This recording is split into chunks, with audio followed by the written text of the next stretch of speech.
You are such a genuine gem. Thank you for clicking on my video. I'm Brooke Makenna, but today's case is about the Ripper Granny, how a horrific killer was actually a 68-year-old woman. Now, many were faced with a killer they would have bet their lives was just a sweet, innocent grandma. Yet she wasn't one to cuddle you and give you cookies, at least not without poison in them. Behind her smile was one of the most horrific killers we've covered. I also want to thank our sponsor, HelloFresh. They are a meal kit delivery service that I absolutely love. They make it incredibly easy when you don't have enough time or energy to go shopping, figure out what meals, find the instructions, and then put it all together, not knowing how long it's actually going to take. HelloFresh does all the work for you, giving you the perfect amount of ingredients and easy directions, and honestly, it makes me feel like a real healthy adult. You can make the most professional looking meals in only 20 to 30 minutes, and try new things with the least amount of effort. So if you want to try it out, you can go to HelloFresh.com. Use code BrookeM14 for 14 free meals and free shipping. Again, go to HelloFresh.com and use code BrookeM14. I also want to say, if you don't know, it is my absolute passion to tell these stories, and I mean no harm or disrespect when I do so. So if that's something you'd like to support me in doing, all you have to do is make sure you are subscribed with the post notification bell on, giving this video a thumbs up, and leave a nice comment down below. Now let's get back to the story. I also want to preface this by saying I am not Russian, nor do I know Russian, so some of these names might be mispronounced, and I mean no disrespect by that. So it was 2015 in Russia, and Valentina Nikolova Ulanova lived on Dmitrov Street in St. Petersburg. She was a 79-year-old woman who was living there peacefully before being found at a nearby pond on July 26th. She was found by a couple who were taking their dog on a walk, and the couple noticed that their dog was going crazy around this large plastic bag. Many people in the area really didn't mess with things that weren't there, so this bag had been there a few days, but when their dog started going crazy, they decided to check it out. That is when they found a body.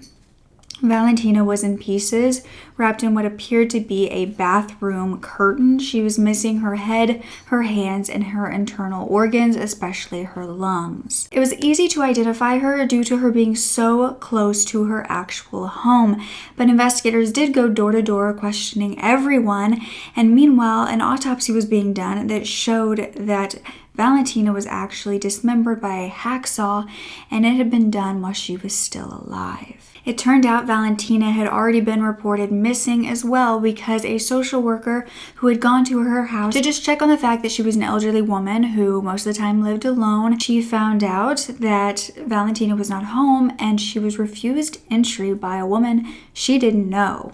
Now, the next day, investigators decided to go to this apartment, see who this woman was, and see if they could find anything inside.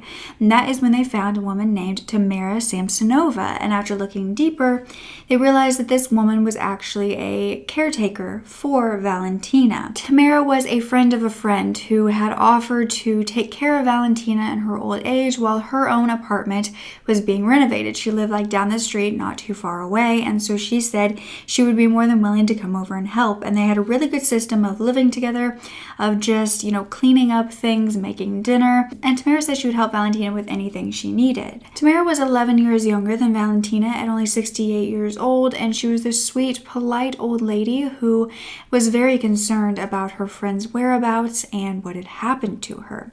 So investigators had gone inside this apartment. They began looking around to see if they could find any clues as to who Valentina had been in contact with, who could have done this, if there was forced entry into the apartment, and that is when they found in the bathroom a missing shower curtain. They could tell it was missing and had once been there due to the fastenings at the top of the curtain, or the shower rod.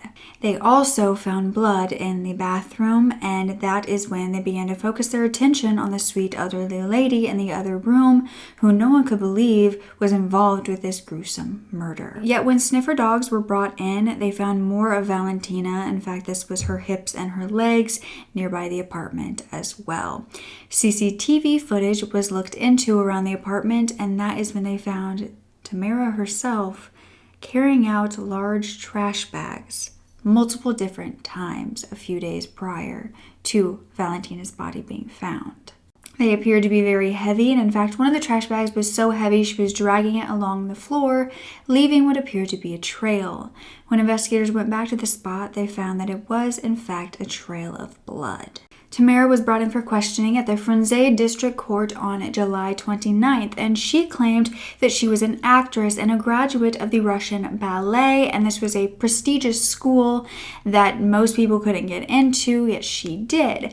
Then on the other hand, she would say that wasn't true. She was actually an attendant at a Russian hotel. Her stories continued to change, and so after a psychiatric exam, they knew that something was going on with her. And she was actually then deemed a danger to herself and society and placed into a psychiatric institute before they went to trial. Since they had the CCTV footage that they believed most likely was her disposing of a body, they knew they could keep her in custody. So they did talk to her a little bit before sending her to the psychiatric institution, and she was more than willing to talk. She claimed that she had lived with Valentina for a while after being asked to care for her, and then that's when Valentina started asking her to move out.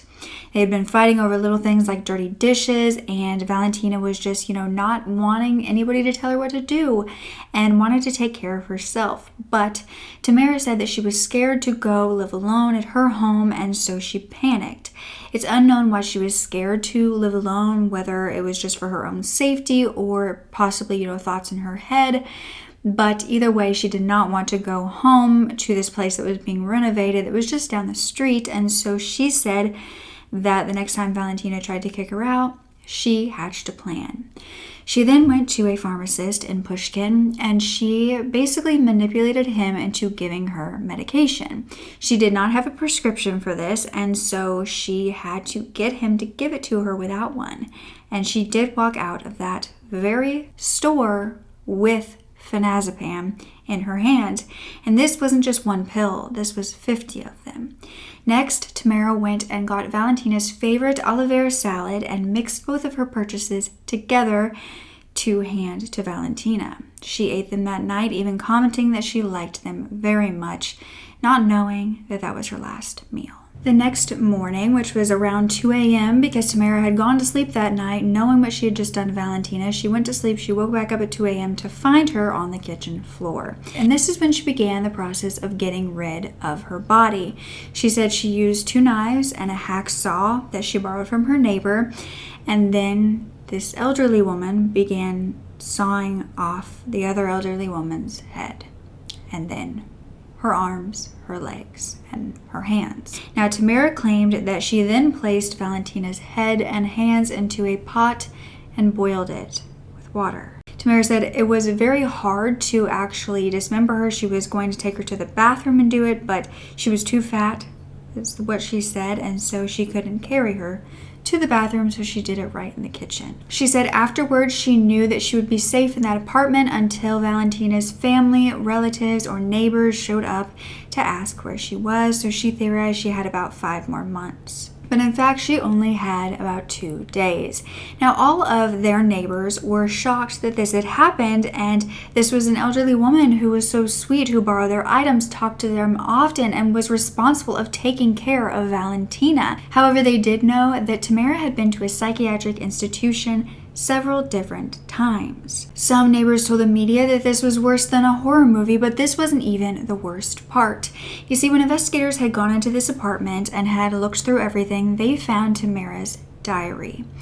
This was when they found writings of, a normal woman who was saying her everyday routine, daily tasks, and anxieties, but then it would switch, and she would write about death, murder, and it was writings from a serial killer, one who consumed their victims. You see, Tamara had been born on April 25th of 1947 in the Soviet Union. She then went on to study linguistics during college. Not much else is known about her childhood or where she came from, but after she graduated college, she moved to St. Petersburg, where she met her husband, Alexei. Now, they moved to this Dimitrov Street on house number 4, and they were, in love, as far as anyone could tell. Tamara appeared to be a very normal woman who had different jobs. She worked at a travel agency at an inn hotel, and that is when she would kind of switch jobs often. She didn't really keep them for more than a few years, but she was able to get enough work time to retire at least partially. However, the strange disappearances surrounding Tamara happened long before Valentina. In fact, in the year 2000, her own husband, Alexei, vanished. She went to the police and she reported him missing, but she said that she feared he had run away with another woman. Now, police could not find any trace of him or where he had gone, and soon enough, the case went cold. After this, though, Tamara had no second form of income, so she needed a way to make money. And that's when she started inviting boarders into her apartment, where they had an extra room for them to stay in. She was also taking work as a carer for other elderly individuals because she was sick and thought to be unable to work a normal job. Now, it was never specified what kind of sick she was, if she was struggling with mental health, if she was actually physically sick, if she was getting too old to do the jobs that she had once done.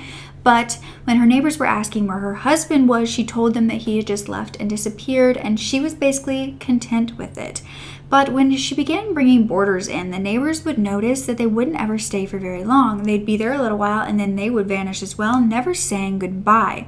But they just figured that, nobody really liked living with Tamara, and so they would just up and leave and didn't care to say goodbye to the neighbors. But the truth was much more sinister. You see, on September 6th of 2003, a 44-year-old man named Volodya or Vladimir vanished, and Tamara had actually written in her diary that she had killed him, cut him up, and disposed of his body, and this had actually happened in the bathroom. Now, there was allegedly a fight between the two of them that broke out that caused this, just like Valentina. The strange thing about this was that his body had been found those 12 years prior when he was killed, but because his head was gone, his limbs were gone, they didn't have any way to identify him besides a tattoo on his body.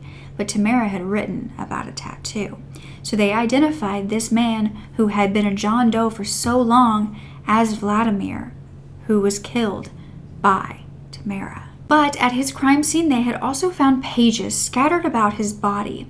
These were not from the diary, they were actually from a book that had a significance they had no understanding of until this point. We will get more into that in a little bit. Yet even though those two murders were now solved, Tamara had a lot of boarders throughout the years, and one of them was a man named Sergei Potnin, whose blood was also found inside of the apartment. There was also another man named Alexander Barshev, who only stayed for 1 week and was then gone. But with Alexander's murder, Tamara actually confessed to this, but then took it back, saying she was just kidding. Now, the other names of the boarders written down in Tamara's diary have not been released as far as I could tell to the public, possibly due to the fact that this is an ongoing investigation as far as figuring out the different disappearances connected and the murders connected. Yet one of these lodgers did survive to tell his own story. This was another Vladimir, so the second Vladimir we're talking about, and he said he actually was in more of a relationship with Tamara while living there, and he'd broken it off. At this point, he also found himself in the hospital, where they told him he had been poisoned. He knew exactly what was happening. He immediately pointed fingers at Tamara, but instead of confronting her at all, he got his stuff and got out. And that's how he survived. Most of these victims were said to be drugged and sedated before being cut up and scattered about town. But while Tamara was being held at this psychiatric institute, reporters would come and try to see her, and she absolutely loved the attention. She would blow kisses at them. She would want to talk to them. She was saying that she knew they would come, but at the same time, she was saying that, it was a disgrace that her city would know what she had done. You see, this woman was now being dubbed either the Granny Ripper or Baba Yaga. Now, Baba Yaga was actually a supernatural being first talked about in Slavic folklore. This was a woman who appeared to be a ferocious-looking grandmother or old woman who was sometimes described as a witch with cannibalistic tendencies. Now, that may make no sense yet, but it will. Investigators suspected up to 12 victims from Tamara, who had written in her diary about each one, but most of whom she would eat the lungs of, and also possibly the head and the hands after boiling them. A psychic came forward to say Tamara could have possibly been eating the lungs because she feared having weak lungs herself. Prior to this trial, Tamara did agree to take investigators back to the apartment where these murders had occurred and reenact them for them, especially Valentina's. So they took a dummy and gave her a fake knife, and she then proceeded to show them how she beheaded Valentina. Now, she also placed her head into a large saucepan, and some claim that maybe this isn't a cannibalistic urge that made her do that. Maybe she was trying to get rid of the DNA or anything that could identify her, yet they were still able to do so without that. And since we have never found her head, we can't be sure exactly what she did with it. But then she was taken to a courtroom, and a judge asked her to address the courtroom. Tamara then proceeded to say it was stuffy in there and she wanted to go out. She didn't say anything more. They thought this was odd, but then she was asked if she should be arrested because that's what they were there to do. And she said that she was guilty and she should be punished. So the judge then announced she would be held in custody, and Tamara began clapping and smiling. Investigators believed that she was either much more stupid than they believed or much smarter than they even knew. But the other theory was, could it possibly have been magic? You see, Tamara was said to be involved with black magic, astrology, and all of that. And they actually found a book right next to her diary that was a book about black magic.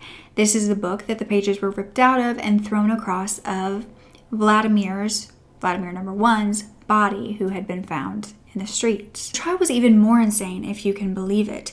The courtroom was packed. When she entered the courtroom, she immediately began blowing kisses at the reporters again, saying that she did it to be known as a serial killer. She said she'd been preparing for this trial for 10 years, and it was all deliberate. She also said that she was an old person with nowhere to live now, and so the prison was going to be her home and they were probably going to bury her. Yet then she switched and she began saying that she was not guilty, that it was actually her neighbors who were doing all of the killing. But then she said that she was haunted by the maniac upstairs who forced her to do it. She never clarified whether this was an actual neighbor upstairs or if she meant possibly her mind that was the maniac or the voices she possibly heard. But the entire time, Tamara appeared to be very confused at what was happening. She would switch back and forth between being proud of her killings and kind of embarrassed that they were even there. Ultimately, Tamara was deemed mentally incompetent to stand trial, and it was also found that she had suffered from paranoid schizophrenia this whole time. It's unknown if she was ever diagnosed with this beforehand, if anybody ever knew or tried to treat her or help her, even though she had been hospitalized multiple times. But by December of 2017, it was decided that she would permanently stay in that psychiatric hospital, which was actually a high-security prison hospital in Kazan, without a trial. And she said, "I will die there, and the state will probably bury me." But it appeared as though she was more content than anything. Flowers were placed at the door of the apartment that Valentina had lived in, and many said that she was a kind old woman, and they were shocked that this had happened.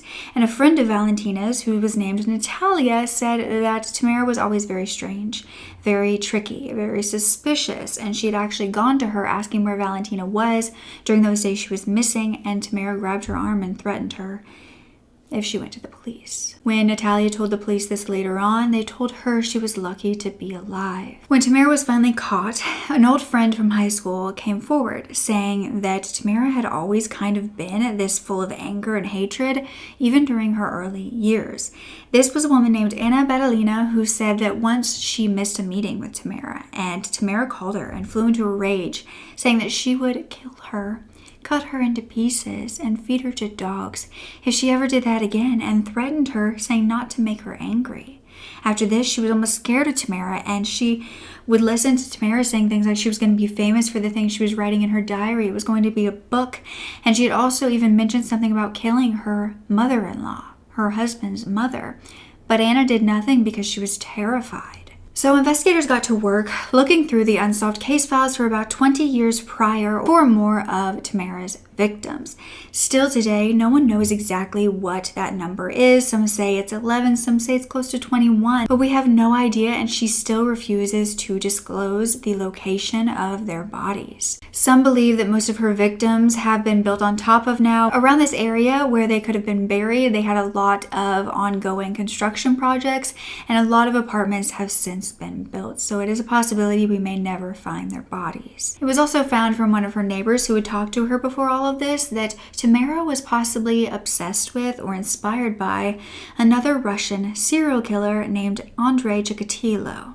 Now, he was also a cannibal whose reign of terror went from 1978 to 1990 and who killed around 55 people.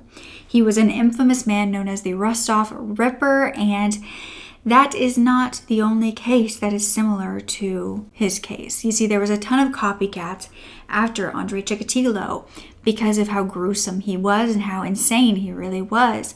And so it wasn't just Tamara, but some people believe that possibly her looking into this case is what led her to being this killer. There was also another man called Alexander Pacheski, who was also known as the chessboard killer, who wanted to cover every square inch of a chessboard with a victim.